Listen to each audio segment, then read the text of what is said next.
Well, it was when I lost my children's father, and he was the main breadwinner, so I felt like the world was closing in on me, and I had 3 children at the time, and I said, how am I going to get over this? But then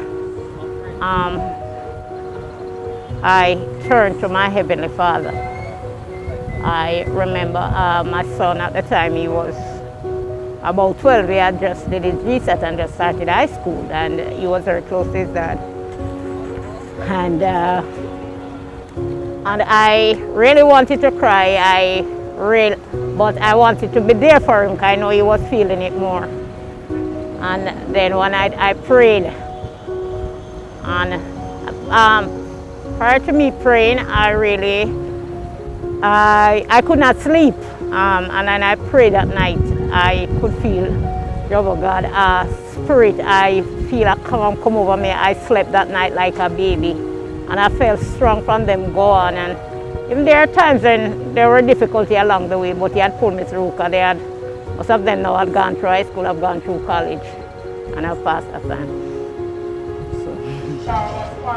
When I don't have any job, and when my plans not fulfilling, but you know, prayer is the best medicine, and prayer is the only way through everything. Work hard, perseverance, and have faith. Don't pray and wonder if God is going to answer your prayer, right? Pray and have faith over fear, right? Once you have faith over fear, and tell yourself that, look here, my prayer is already answered before I even ask for whatever. That's because I don't go with no mother or no father. And at that time now, hardness take me in life. And get a bad stomach, hungry. Then me have a ulcer, bleeding from my mouth to my bottom, blood coming from that 2 section. And I feel like I was giving up that time, giving up life. Because blood, I don't have no blood in my body. Blood leak out of my body through my mouth and my bottom. And I find myself visiting UC hospital. And more time I go there, I faint and them have to admit me. The last time I go there, I faint the last time. They have no blood in my body, so they have me up there about 3 months giving me blood. And so then giving me the blood coming out. And I can't eat. The food, no food can't go in my body because it can't digest. And at that time now the doctor them try to give it me up because they can't cut me because no blood no in my body for them cut me. I mean I have no parents. I mean I have nobody to give me blood neither. So I ask them if they can operate on me because I can't feel it, I can't take the pain because they have to give me needle to make me sleep. And at that time, they decide now, say if somebody could have signed a paper because they can't cut me just so. So I'm telling me I have nobody. Me will sign it myself. So I sign it and I carry me to a theatre one morning. And when I go to theatre now, they inject me and operate on me. And we did how much months after they do that. And couldn't come out because I can't cut, pain. And did they tell them discharge me there. I don't have no bus fare. I don't have nothing to go. Because I have a auntie where I live at Walton Park. They have a old lady, she don't have anything. I go there again, then come out, them send me out with a paper to take a taxi. When I reach my yard now, we say me there about 3 weeks after that and drink some porridge. And I tell you my belly starts well big so. One man have a car next door, me drive me go there. And when I go there, back and tell them say me drink some porridge and my belly start swell. Like the cut no go bust out, you know, because the stitches them never come out yet. And when we reach there now, them rush me and pump in something in my bottom and drain out the thing them what inside of me. I have a hard time. The story long enough, so I really can't tell you the whole right now. But that time, me feel like the end. You understand me? The end because I mean, I have no trade, you know. I have no trade, no job. You understand what I mean? And I run from center and come to town with my auntie. See, I can't get employment and I couldn't get no job neither because the Ulster on me. I get a job, I serve well. And I couldn't stay there more than 3 weeks. Through pain. You understand me? I have to leave the road through pain. So I have it hard when I say I have it hard in life because as I tell you, I don't go with no mother. Not far. Because my mother leave me, go to England. You understand? And my father don't have it. I never receive a dollar from my father. So I have it hard in life, and I tell you, I have it hard. Them time I say when the ulcer they on me, I telling you man, I feel like I could give up in life. Yes, serious. Because the pain, you know, and the blood I leak out of me and one if you understand me feel, all the while me faint. You understand me because no blood in my body. Yeah, me have a record that you see right now about it. Okay, so it was when like I was 18 at the time and I was going through a financial situation, and at the time my mom was going through a rough patch at the time because she has just lost her dad, and then the business, she had her family business, so it was going down as well. So I felt really stressed out about it and I felt like I had to get a job because I was going to school at the time. So what I did was, I was like, you know what? With every situation there's a solution, it's just how you would take it and how you look at it. So I was like, in order for me to like get by it, or at least try to find a way to get around it, I just say, you know what?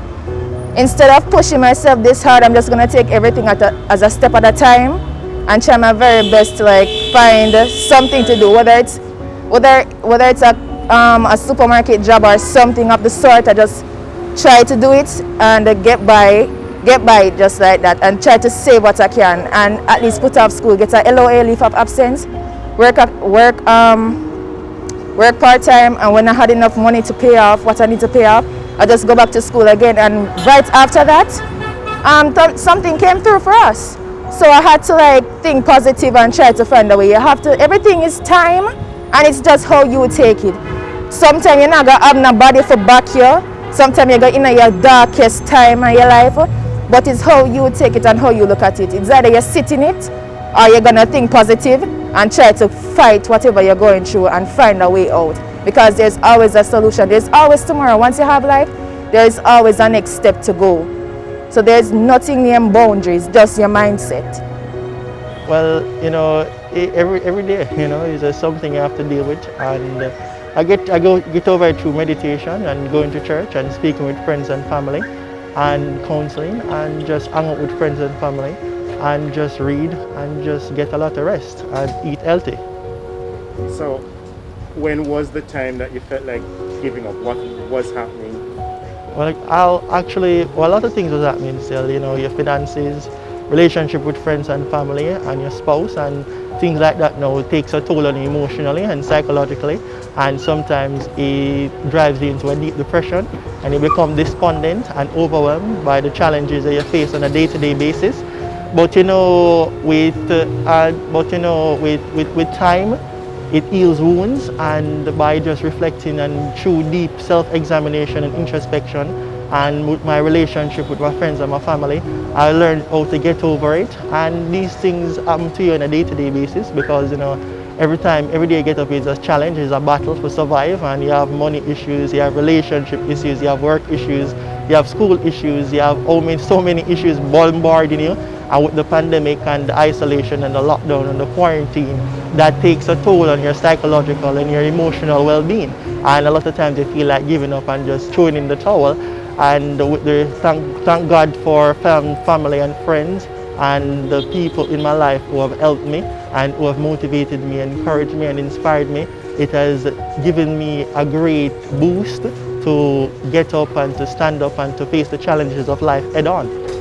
That's an interesting question. I can't recall a time when I felt like giving up, because no matter what you go through in life, there's always hope. And as a Christian, I remember when Pharaoh's army was going after the Israelites, God parted the Red Sea. And that's something that I've always remembered anytime I go through a difficult situation. There's always hope, and sometimes it's an opportunity for you to see how good God can be to you and just rely on Him, because there's nothing that will that you'll come across that should really unnerve you if you are a Christian, and that's how I look at life. There's always tomorrow, and there's always something to look forward to, and there's always a lesson to be learned. And no matter how difficult the situation may be, it is an opportunity for you to think, how do you get around it? And it may be a situation that you created. So you could look, in retrospect, you could say, listen, I created this problem, let me find a way out of it. But just remember though, that no matter what happens to you in life, there's always hope in God. I was fresh out of high school and didn't have a real sense of direction as to what the next best step would be, and was kind of searching for myself. I became a part of a religion, and there were a lot of do's and don'ts, and it was a little bit stifling, and I eventually became depressed. I felt like I was too confined, on top of the fact that I didn't know what I was going to do with my life out of high school. And so after a while I had to stop and look at everything and take a step back and evaluate, and I moved away from where I was living, and so I relocated, and I got into a new relationship, started working, and everything started to look up. That's it. I can't recall a time in my entire life when I feel I give up. I've never. Because I'll always adjust myself to whatever condition that would ever exist. Never feel like giving up, especially since I become a child of God or a Christian. I find God to be real. He gives me everything that I want. I had no regret being a Christian, and that is over 50 years I've been in the church. And I had God's grace. I could encourage every man and every woman. The best person to have in your life is Jesus Christ, because He's a God who will supply your needs. You will never want of anything and ask Him, and He wouldn't give it to you. When I think of what is happening in our country today, my only conclusion and my only solution is that men need more of God in their life to make their life very sustainable, very happy, very progressive. You can't get a better life unless you have God in your life. He is the Christ who supplies everything that you want, everything. You don't have a moment to feel discouraged. I felt so happy being a Christian, and I will share it to all my brothers and to all my sisters that your best bet is to have Jesus. Without Jesus, your life is in great danger. Trust Him, try Him, believe in Him, and the rest will He supply.